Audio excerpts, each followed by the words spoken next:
Papa, tulungan mo akong lumabas. Meron ako nakitang tiki dyan, oh. May ipis pa. Sige na, tulungan mo ako, Papa. Uy, Papa! Yuhu! Andito ako, Papa. Tulungan mo ako makalabas, Papa. Kailangan ko makipaglaro kay Tike, tsaka kay Ipis. Sige na, Papa ko. Ay, palagay ko masasawi ako kapag kay Papa ko magpapatulong. Brads, tulungan mo ako. Sige na, labas ako. Kapag ako tropa, nakalabas ako. Sige ka. Hindi kita tutulungan at hindi rin kita hatian ng pagkain ko, Brads. Sige na, Brads. Manong, tulungan mo ako makalabas. Andito na si Tiki, oh. Inaantay ako.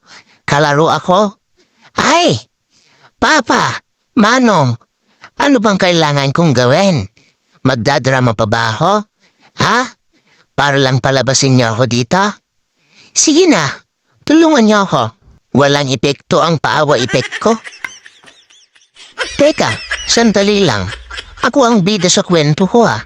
Bakit ako yung naapi ngayon? Ako yung hindi makalabas dito sa kulungan. Parang may mali. Ay nako, mali yata tong script ng ginawa ng papa ko sa pelikula namin, ah. Ano kaya pwede kong gawin para makalabas? Uy, Papa, bida ko, diba, dito sa script na to? Pero bakit hindi ako makalabas? Tulungan mo ako, Papa. Sige na, Papa ko. Ay nako naman, ang tao talaga. Hindi nila ako maintindihan?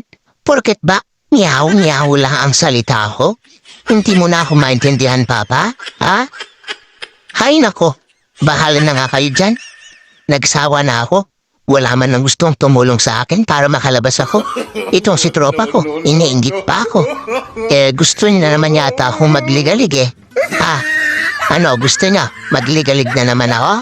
Ha, Papa? Sige na, palabasin mo ako. Kung ayaw mong magliligalig na naman ako dito sa kulungan. Sige ka, mahirap na naman akong pakiusapan, Papa. Ha? Gusto ko lang naman maglaro eh. Kasama itong si Tike at yung Apis. Sige na, pagkatapos nito babalik din agad ako.